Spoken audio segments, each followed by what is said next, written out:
Coucou tout le monde. Bon alors ici, début de printemps très venteux. On a beaucoup de vent, un tout petit peu de pluie, mais pas non plus tant que ça. Mais beaucoup de vent. Donc voilà, mais ici tout fleurit. On a plein de trucs qui commencent à sortir, les petites feuilles qui commencent à arriver. C'est super beau. Notamment ces tulipes de Crète, magnifiques. Les anémones, j'ai l'abricotier qui était en fleurs, je vous montrerai des images, les petites feuilles qui poussent. Donc ça fait vraiment beaucoup de bien. Et du coup, je vais recommencer les plantations. Mais avant toute chose, j'ai repéré une plante qui fleurit en début d'été. Je sais plus ce que c'est. Voilà, c'était le vieux monsieur qui possédait le terrain avant qui l'avait planté. Donc je vais essayer d'en faire des boutures. C'est théoriquement pas le meilleur moment pour faire une bouture. Mais c'est pas grave, je me dis que sur un malentendu ça peut marcher, on verra bien ce que ça donnera. Donc comme d'hab, on coupe sous un nœud, donc un nœud où il y a des petites feuilles qui poussent, et on coupe au-dessus du nœud suivant. Un nœud sera en terre, un nœud sera à l'extérieur, et donc les racines pousseront à partir du nœud qui sera enterré. Donc là je sais pas ce que c'est comme plante, mais franchement si je peux en faire quelques boutures ça peut être pas mal. Donc j'ai des boutures qui n'ont pas tenu suite au gel, donc je les ai enlevées, notamment le leucadendron qui a grillé sur place en fait. Donc j'ai de la place du coup pour implanter cette plante non répertoriée. Après si vous savez ce que c'est dites-moi, hein, parce que peut-être certains d'entre vous reconnaîtront à la feuille. Mais voilà, donc ça c'est cool. Et ensuite parmi les autres boutures, j'ai plein de trucs qui poussent bien. Un bébé figuier là qui commence à faire ses feuilles, donc ça c'est trop bien. J'ai aussi des boutures de lavande qui commencent à prendre, donc ça c'est cool. J'en ai certaines qui n'ont pas trop apprécié le gel, mais bon, tant pis. J'ai aussi les goras qui commencent à prendre racine et qui me sortent des petites des petites feuilles. Donc ça c'est pas mal. L'abricotier dont je vous parlais, très belle floraison, je trouve ça magnifique. En plus ça arrive assez tôt, donc c'est très agréable. Et j'attaque avec de nouvelles plantations. Donc au niveau du muret plein sud, devant la maison, j'implante du gazon d'Espagne dans une toute petite zone. Donc c'est une languette en fait devant le muret. Il me fallait des plantes avec un développement assez réduit. Donc le gazon d'Espagne sera parfait. Et je les ai trouvés dans des pots assez grands. Donc les racines au fond étaient... c'était catastrophique. Donc j'en ai arraché une partie sur tout ce qui était le fond. De façon à faciliter la repousse. Et c'est une plante qui normalement devrait se plaire à cet endroit parce que normalement elle devrait tenir le coup par rapport à la sécheresse, elle devrait tenir le coup par rapport à l'ensoleillement. Et c'est une plante qui ne devient pas gigantesque normalement. Alors après on a une terre très riche, très argileuse. Je sais pas, des fois j'ai des plantes, je me dis mais c'est incroyable, en fait elles font 2 fois la taille recommandée sur les étiquettes. Donc je sais pas, on verra bien. Mais en tout cas, ça va être très très joli parce que ça fleurit pendant très très longtemps. Donc ça fait ces espèces de petits pompons. Donc là j'en ai mis 2 roses et un blanc qui va suivre juste après, qui sera tout au bout. Et je crois que c'est les 2 seules couleurs possibles pour les gazons d'Espagne. Il me semble pas que ça existe en jaune ou en orange. Donc voilà, le dernier, le blanc. Donc toujours pareil, dans les grands pots comme ça, c'est le problème. Le système racinaire, il se développe beaucoup trop. La plante reste trop longtemps dans le pot. Donc j'arrache. J'essaye de les démêler un petit peu. Et ensuite, je mets en terre. Donc à cet endroit-là, la terre est très riche et elle n'est pas trop compacte. Parce qu'il y a aussi un petit peu de terre végétale qu'on avait rajouté nous, donc c'est parfait. À mon avis, elles reprendront très bien. En suivant, je continue la suite de la plate-bande. Donc à cet endroit-là, ça vient descendre assez fortement. Je mets une arabette de Californie. Donc c'est une petite plante très mignonne que j'ai pu diviser en 2. En fait, il y avait 3 plants dans le pot. Donc très bien, parfait. Et c'est une petite plante qui va avoir une vingtaine de centimètres de développement, mais encore une fois, je verrai ce que ça donne dans mon sol. Si ça se trouve, ça sera plus gros. Mais en tout cas, la couleur est très très belle, ce violet hyper intense. C'est vraiment magnifique. Et donc je viens l'implanter à cet endroit-là. Donc ça, c'est des plantes qui auront un tout petit peu d'ombre dû à la présence du muret qui remonte au-dessus. Donc je pense qu'elles devraient s'y plaire. J'ai ensuite pas mal de semis qui ont bien poussé. Donc certaines plantes nécessitent un petit travail de rempotage, notamment les tomates. Parce que les tomates, c'est intéressant de les rempoter, vous savez, en les enterrant un peu, de façon à stimuler la création de nouvelles racines. Donc je vais les installer dans des pots intermédiaires et elles seront réempotées une 3e fois avant d'être mises en terre au jardin une fois que tout risque de gelée sera passé. Donc j'ai toujours mes petits numéros sur les pots parce que j'ai toujours pas d'étiquette. Et je viens y incorporer un peu de fumier de cheval à hauteur de 1/3, de façon à leur mettre un petit coup de boost. Donc c'est du fumier de cheval mûr, c'est pas du fumier de cheval frais. Donc je viens couper au milieu du pot. Ça vient me faire une coupe nette pour récupérer la tomate.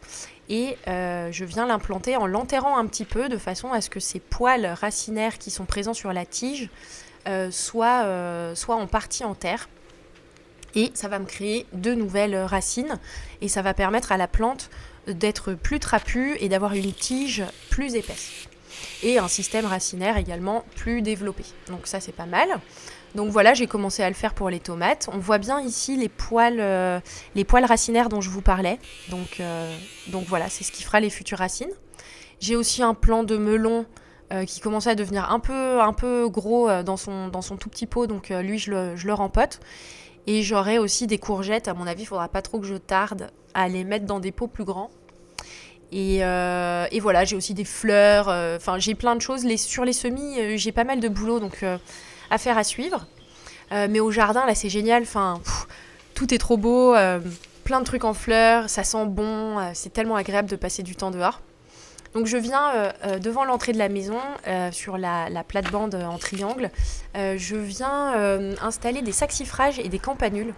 Donc les campanules, j'avais essayé d'en faire à partir de graines et franchement, j'ai jamais réussi le semis. Donc j'en ai acheté 3.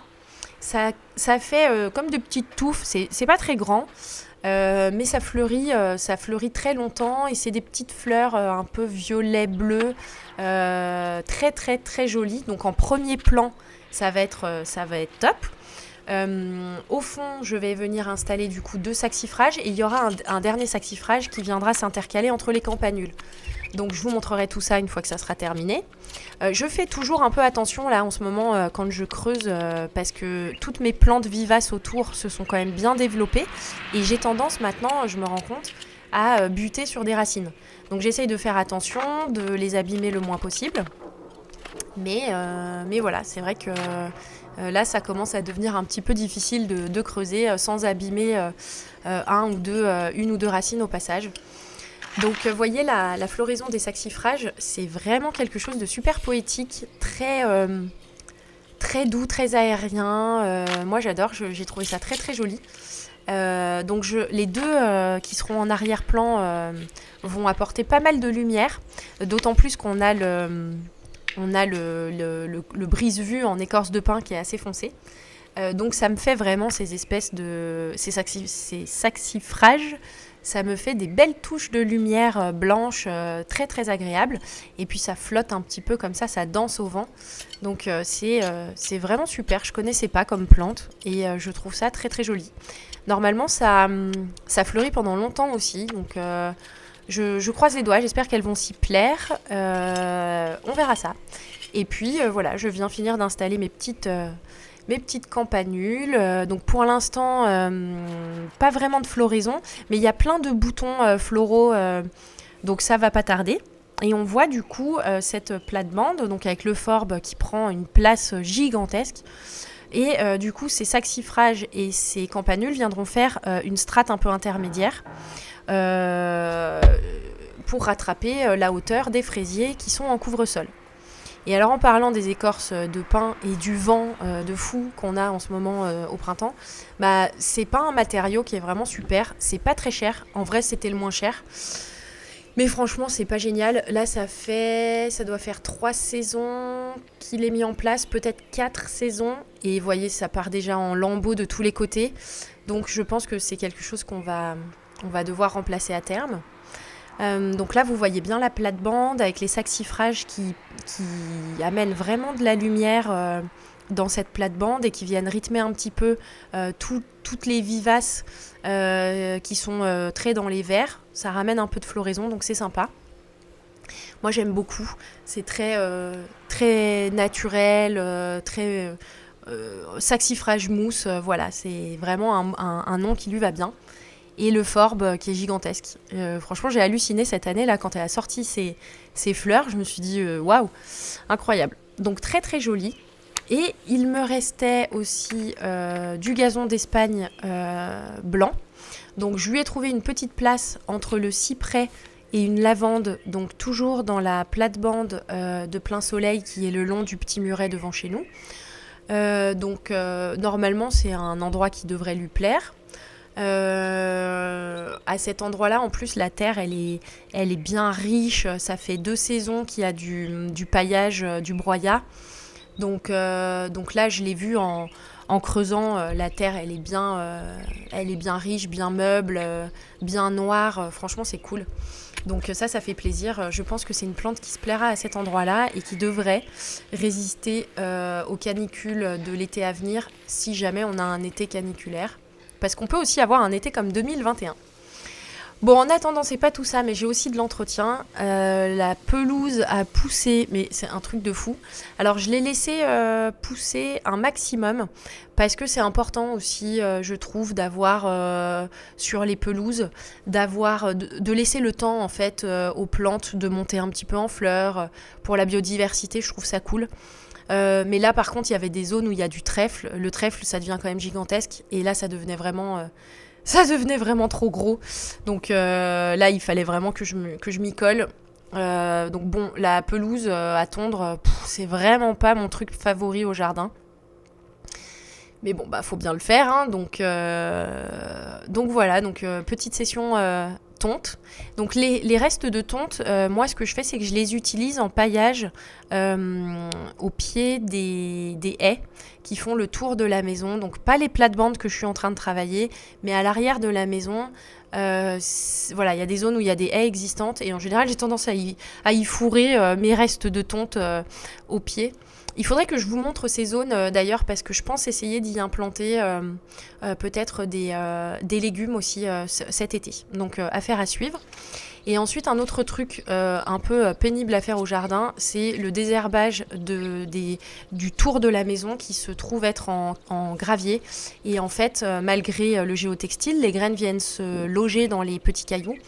Et en fait, ça germe très très vite. Donc j'ai toujours des trucs à désherber autour de la maison. Donc ça, c'est vrai que c'est un petit peu pénible. Mais bon, il faut bien le faire. J'ai encore plein de plantes à mettre au jardin, mais je voulais pas faire une vidéo trop longue. Donc je vous montrerai ça dans une deuxième vidéo. Merci à tous d'avoir regardé jusque-là. Et du coup, je vous dis à très vite pour une nouvelle session plantation.